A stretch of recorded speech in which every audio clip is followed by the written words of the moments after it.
से राहत का दिल को मिलती है, जब मैं जाता पाखुज हूँ,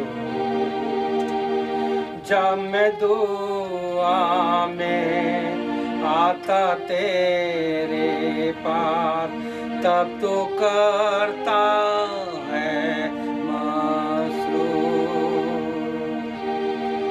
रब तो मुझको है मसीह, जहाँ चश्मा क्रूस से खा। रक्त मुझको है मसीह, आपने जख्मी पहलू के पास। प्रभु यीशु मसीह, तेरा दास भजनकार कहता है कि तेरे चरणों पर आनंद की भरपूरी है, तेरे धर्म में दाहिने हाथ में सुख सरदरा रहता है। पिताजी, आज एक बार हम फिर तेरी पवित्र उपस्थिति में आए हैं। पिताजी, हमारी सहायता मदद कर, मेरी सहायता मदद कर कि वचन सही रूप से पवित्र आत्मा की अगुवाई में प्रभु मेरे प्रियों तक पहुंचाने वाला बन सकूं, क्योंकि दिन बुरे हैं, समय बुरे हैं। पिता, ऐसे में केवल एक ही सामर्थ, जो प्रार्थना की सामर्थ है, हमें प्रभु यीशु मसीह संसार में रख सकती है। तो प्रभु यीशु मसीह, मेरी सहायता कर, हमारी सहायता कर कि जब हम सुनते हैं, देखते हैं, पढ़ते हैं, तेरा वचन हमें प्रार्थना करना सिखा दे। तेरी महिमा हो। पवित्र आत्मा मेरी अगुवाई करना, प्रार्थना यीशु के नाम से, आमीन। प्रिय भाई बहनों, आज मैं फिर आपके साथ परमेश्वर के उस वचन को जो हमें सामर्थ देता है, जो हमें शक्ति देता है, उसे आपके साथ मैं बांटना चाहता हूँ। प्रिय भाई बहनों, जैसा आप जानते हैं कि परमेश्वर ने मुझे जो मुख्य सेवा है वो है प्रार्थना की सेवा। वो प्रार्थना की सेवा दी है मुझे, और मैं उसी का एक अंश फिर लेके आया हूँ। पिछले दिनों आपने उस वचन को सुना होगा, कॉल टू गॉड, परमेश्वर को पुकार। आपने अगर उसको सुना होगा तो आपको पता होगा हमें किस प्रकार से अपने परमेश्वर के पास प्रार्थना में जाना है, किस प्रकार से अपने परमेश्वर को पुकारना है। आज का भी विषय है प्रार्थना, प्रेयर।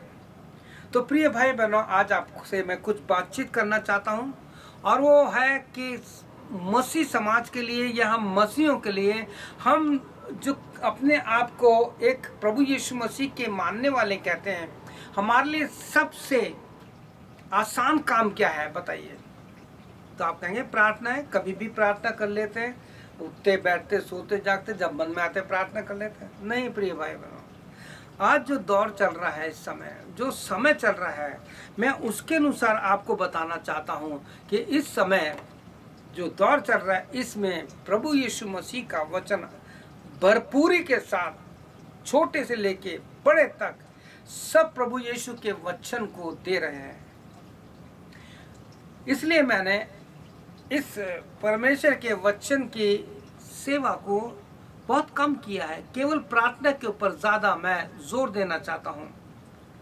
वचन ज़रूरी है, लेकिन जो वचन है, सवाल ही उठता है वो क्या है और कैसे है, क्या हमने उसको समझा है क्या?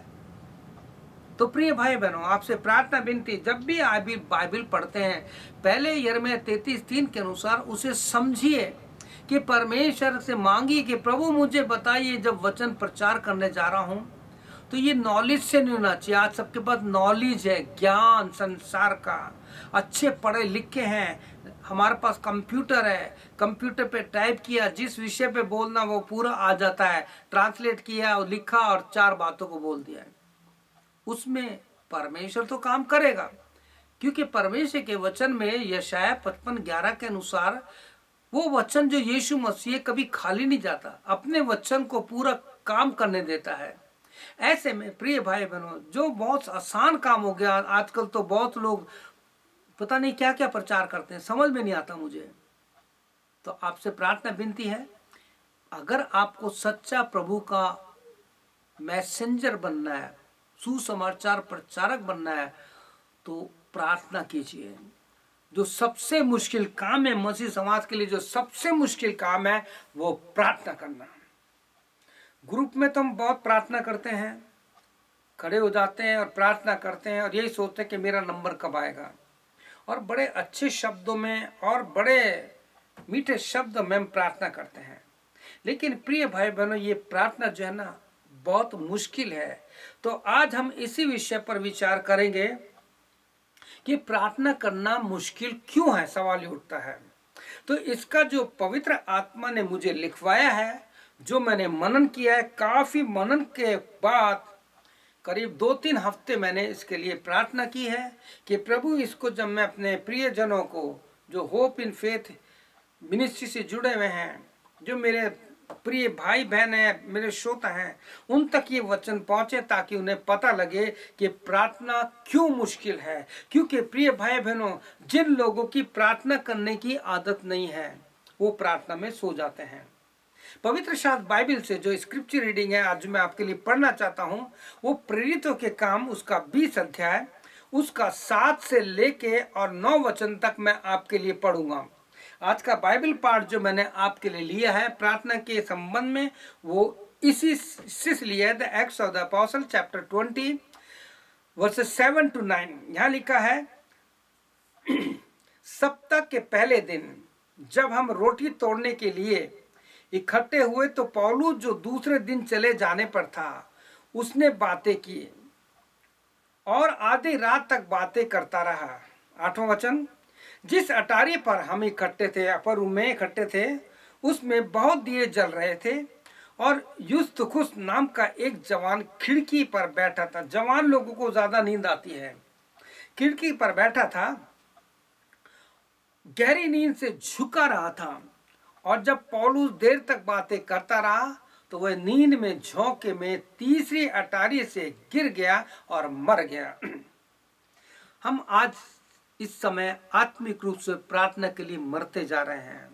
लेकिन प्रिय भाई बहनों, ये दौर जो चल रहा है बहुत ही सीरियस चल रहा है, बहुत ही गंभीर समय से हम गुजर रहे हैं। बाइबल बार बार कहती है कि दिन बुरे हैं, समय को बहुमूल्य समझो क्योंकि दिन बुरे हैं। Redeem the time, the days are evil. प्रिय भाई बहनों, परमेश्वर के वचन में लिखा है और उसने जैसे ऐसे इसे ठीक कर दिया, लेकिन यहाँ बताना चाहता है कि अगर हमारी प्रार्थना की आदत नहीं है तो हम हमेशा प्रार्थना में सोते रहेंगे। प्रिय भाई बहनों, पवित्र शास्त्र बाइबल में नींद के बारे में कि कौन कब सोया, तो उसको हम पवित्र शास्त्र बाइबल से देख सकते हैं। जब आप उत्पत्ति की पुस्तक पढ़ेंगे 15 अध्याय उसका 9 से 12 तक, the book of genesis chapter 15 9 to 12, तो वहां पे गहरी नींद का एक वर्णन आया, बारी नींद का वर्णन आया है। और ये उस समय का वर्णन है जब परमेश्वर के साथ परमेश्वर जो है अब्राहम को एक वाचा देने वाला है, एक आशीष देने वाला है, और उस समय जो जो परमेश्वर उससे कहता है वो उसको करना है। आप जरूर पढ़िए इस अध्याय को, मैं पूरा अध्याय नहीं पढ़ूंगा, लेकिन इतना ही बताना चाहता हूं कि जब समय पूरा हुआ, यानी जब आशीष देने का समय आया, तो लिखा है 12वें वचन में, जब सूर्य अस्त होने लगा तब अब्राहम भारी नींद में आ गया।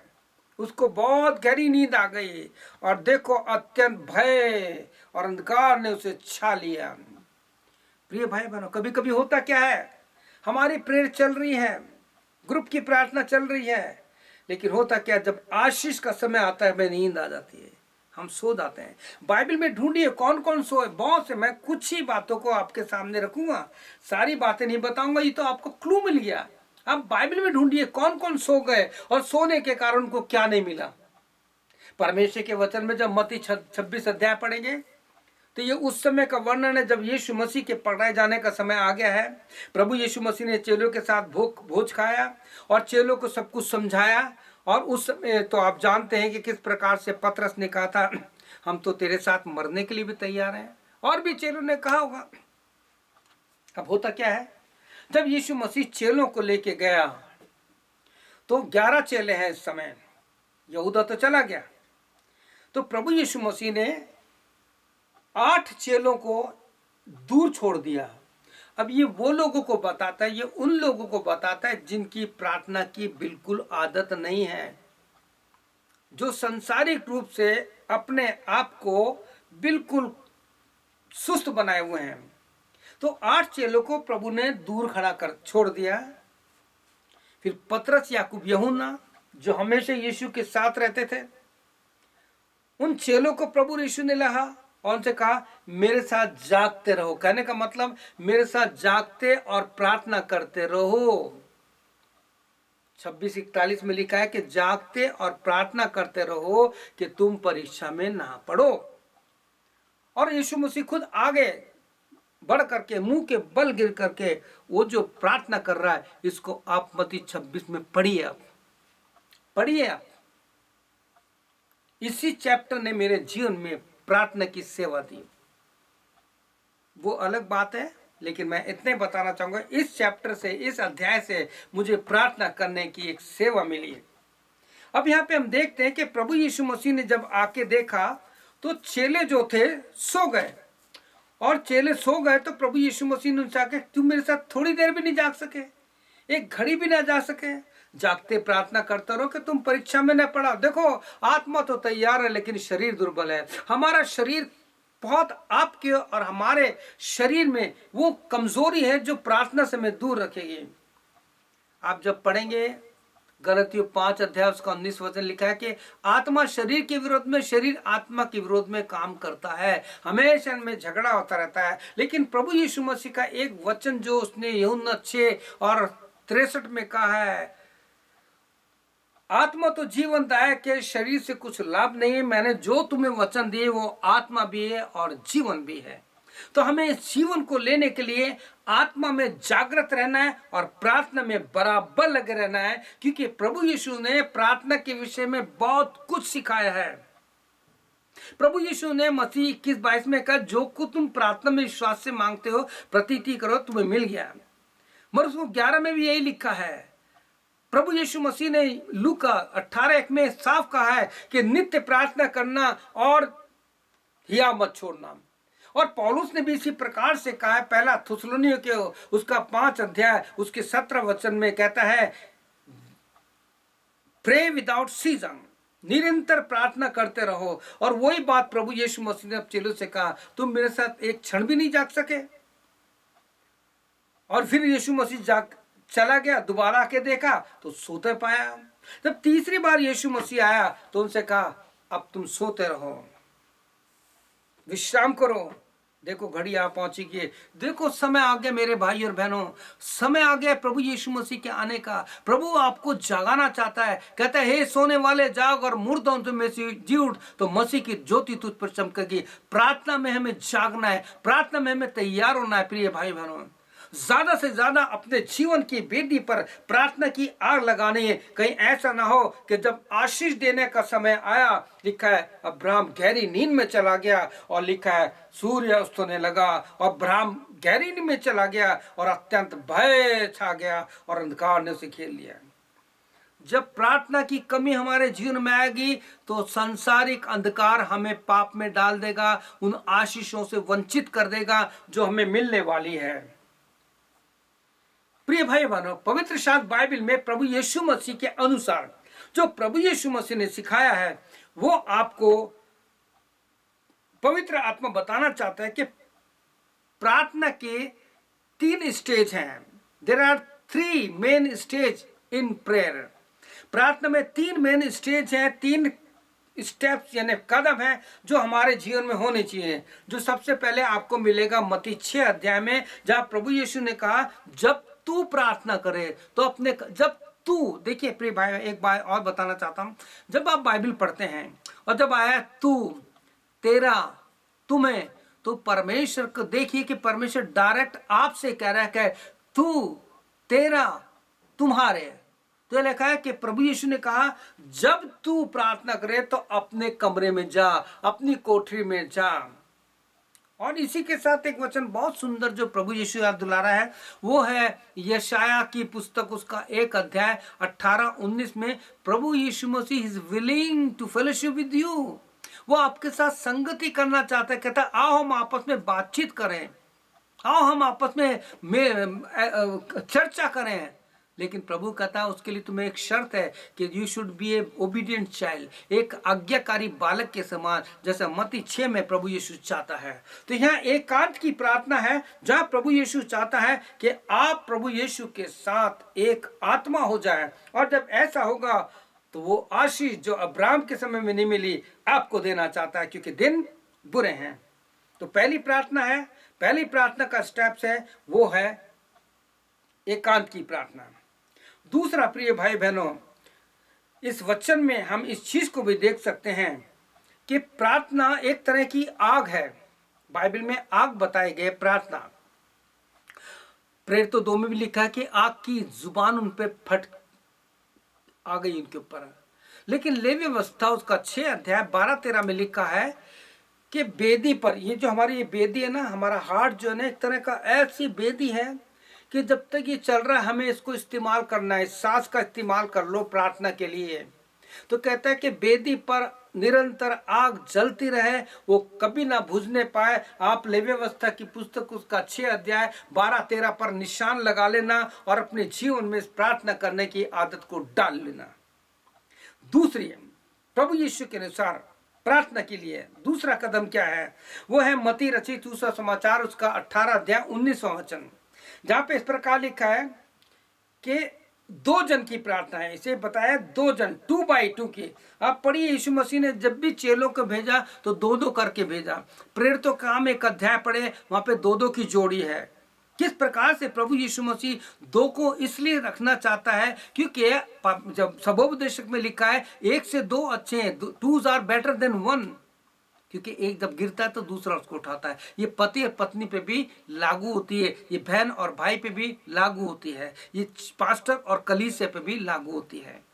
कलीसिया एक है, पास्टर एक है, ये दोनों पर लागू होती है। तो यहाँ पे प्रभु यीशु मसीह का वचन हमसे कहना चाहता है, फिर मैं तुमसे कहता हूं, अब ये यीशु मसीह कह रहे हैं, फिर मैं तुमसे कहता हूं यदि तुम में से 2 जन पृथ्वी पर किसी बात के लिए जिसे वो मांगे, ध्यान दीजिए, एक मन के हो तो वो मेरे पिता की ओर से जो स्वर्ग में है उनके लिए हो जाएगा।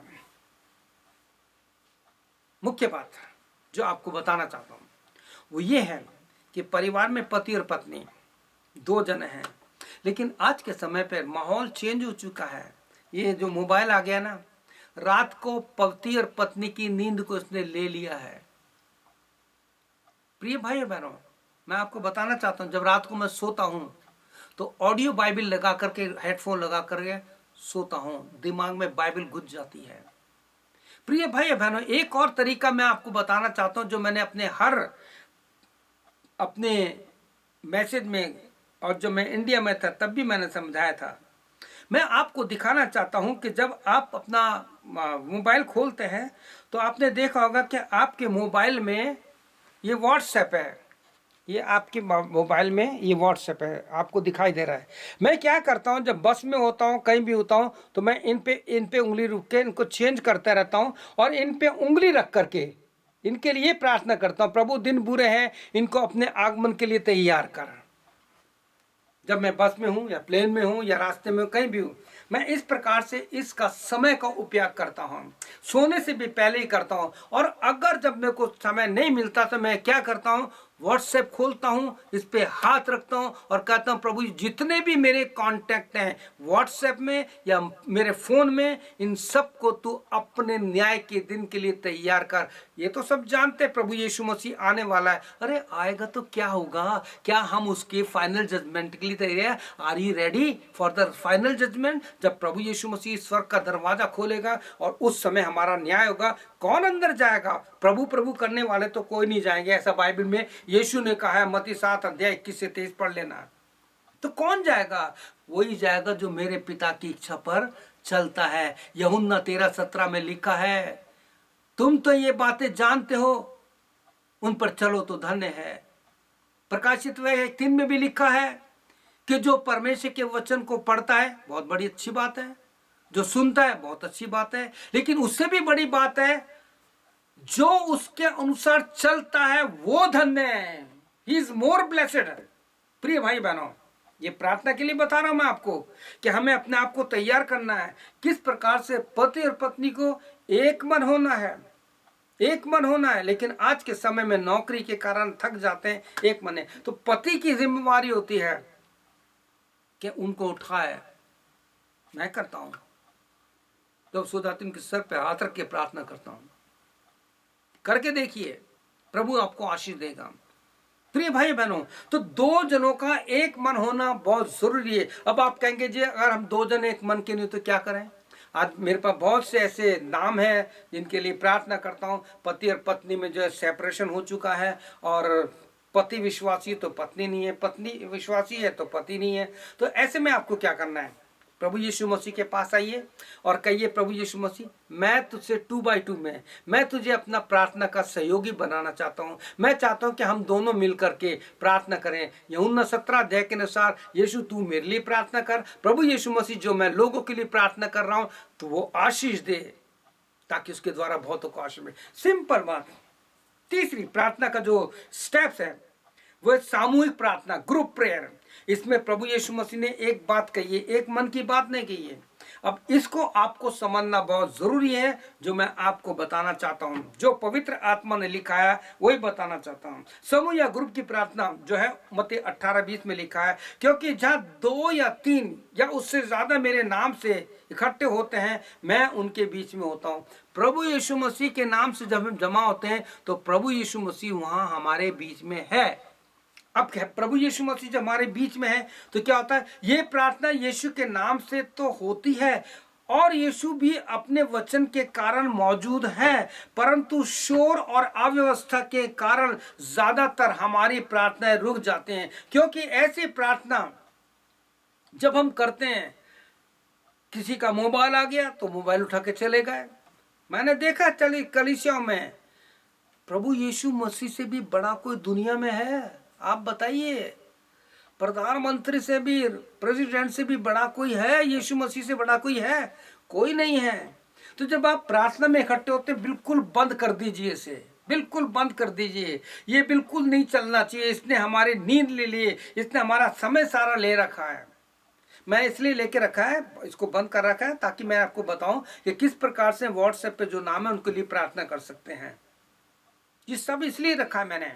तो प्रिय भाई बहनों, प्रभु के वचन में परमेश्वर का be still and know that I am God, चुप और शांत हो जाओ क्योंकि मैं परमेश्वर हूं।